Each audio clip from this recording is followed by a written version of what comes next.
Patrick Beatty Reviews, the #1 for news. It's Patrick Beatty Reviews, #1 for news. Yeah. Tune in, get up.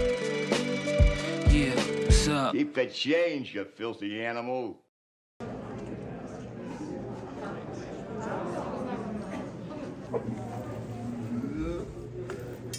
How does it feel now coming in, being on the other side, judging some of these films? What has your experience been like so far? It's been totally, I mean, if you could put it this way, rich. Being at Sundance as a judge, as well as a movie lover, somebody who's watched movies my entire life and taking advantage of all the films that I was presented with. They've all been brilliant. They've all looked at life from a different lens. Really interesting to watch the variety of stories and perspectives, and as well as all the brilliant acting work. I'm just so happy to be here in person with everyone else. Is there something that you were able to take away now being on the other side that maybe creators that have their films submitted now maybe can take heart in or learn from? Well, obviously, you're right. First of all, it's different staying at home and watching the film. It's not knowing how many people are actually watching CODA, not knowing what the real reaction would be on the part of movie watchers. It's very quiet being in that virtual room. But then when you have a chance to meet the people, and then you have the opportunity to see them in Zoom, then compare that with seeing them in person. It's so special, so unique, and I had a chance to meet each and every one and hug every single person who had some sort of decision to make as part of CODA. It's just different. It's just very different. Is this the first time that it's premiering in person at Sundance CODA? It is the first time. It is the first time at Sundance, yes. I'm glad that Sundance understood that we needed to really, that the movie deserved an in-person screening like we're doing tonight. So I'm glad they didn't forget us. Mm-hmm. Oh no, there's no way you can forget this film. Thank you again so much. It's a pleasure, and thank you for the film. Thank you. Hi, Sean. It's so great to meet you. Nice to meet you. Thank you for giving me one of the best films of the past 3 years that I just go to all the time. My parents and I got to watch together. It was incredible. And you're coming into Sundance already a Best Picture winner.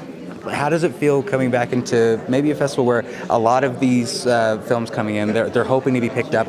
Yeah. You kind of don't have to worry about that. You just get to enjoy being in a theater with them. All right. Well, Sundance, when we had Sundance, it was virtual, and we didn't have a distributor, and I was so excited when we got to Sundance because I thought, this is a chance for the movie to maybe find a life.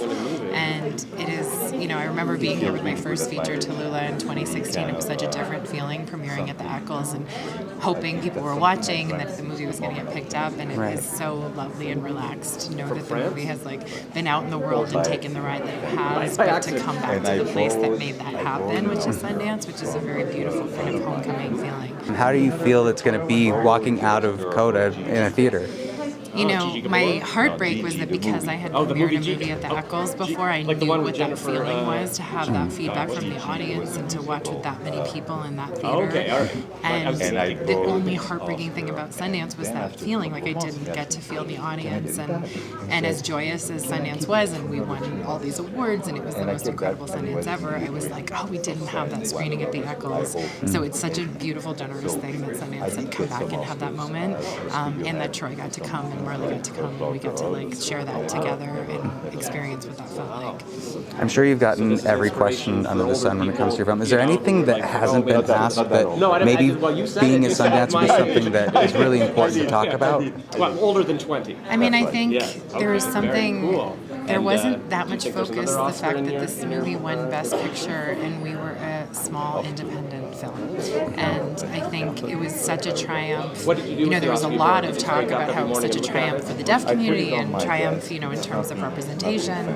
But it was really also a triumph for independent film.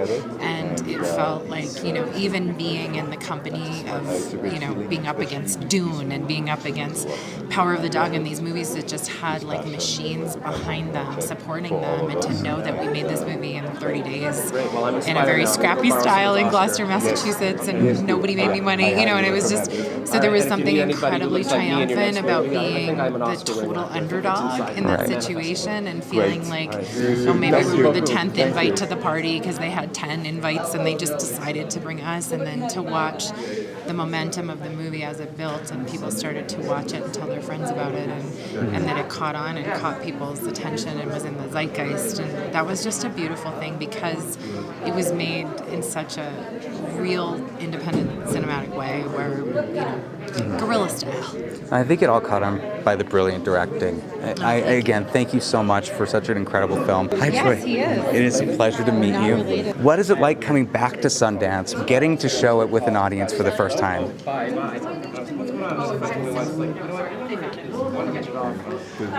I've been such a big fan of Sundance ever since the 80s when I was a young kid. And Sundance has been on my bucket list for such a long time, and I was really hoping to visit Sundance, and I never thought it would happen until a little film that could called CODA. And I told myself, is the hearing world ready to see this movie with an ensemble deaf cast? I wasn't sure, but it didn't hurt to try. And so it was really amazing and extremely exciting, and we got so many rave reviews and so many awards, 4 awards alone just here at Sundance, and it was such a blessing. And I really feel like the world is finally listening because of our story and the impact it made all over the world. And so I was so excited to come to Sundance, but unfortunately I couldn't come to Park City because, of course, it was during the damn pandemic and the shutdowns. And so I was on Zoom celebrating, which wasn't quite the same. I couldn't hug anyone. I couldn't touch anyone physically on Zoom. It was a bit of a weird experience. So I told myself, at least we got to celebrate. But now I'm actually here in person. I got the opportunity to come to Park City and really set my foot onto the ground and check it off my bucket list. It's such a beautiful city here, and I'm so excited to be at Sundance.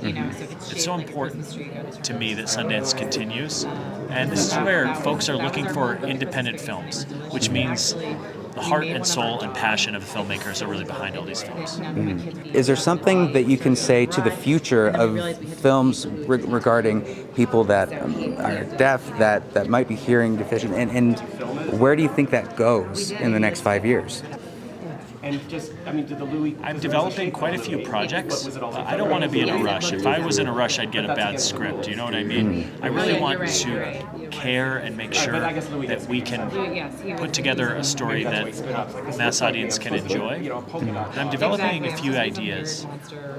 And I found several deaf historical figures from the past that most folks aren't aware of, but us in the deaf community are aware of. And so I'm beginning to plant those seeds, and I'm excited to share those stories. And I really care about these stories and this process because it means a lot to me. And it's, even though it's a challenge, I really want the audience to love my character. Even if I play a villain, it doesn't matter how crazy I am, you name it. It's fun for me to really go on that journey and explore it right now.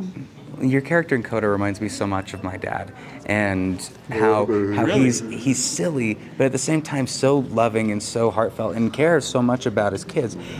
What was that scene with you and Amelia Jones in the bed of the truck like? Was there anything that was improvised? Was it completely by the script? How long did it take to finish? It was such a unique moment. Really, it was only 2 takes. Because I told myself during this moment, I really didn't care what hearing people were thinking of. This was my moment for my character, Frank Rossi. And I really wanted to focus on understanding my daughter's passion and how her facial expression moved. The way her facial expression was much more expressive than it was when she was speaking. And then the next move was to touch her throat and say, hey, sing louder so I can feel the vibrations. Then the third step was to close my eyes and really focus on the feeling of understanding my daughter's passion until she stopped singing. And this moment was a moment for Frank to connect with his daughter for just a few seconds. And it was so heartfelt, and I'm so glad we captured it, if you know what I mean. Fathers tend to be so busy, and then we just had this 30-second moment together, and it was so special that we caught it. incredible. And I'm so excited for you to be able to go and see this in person.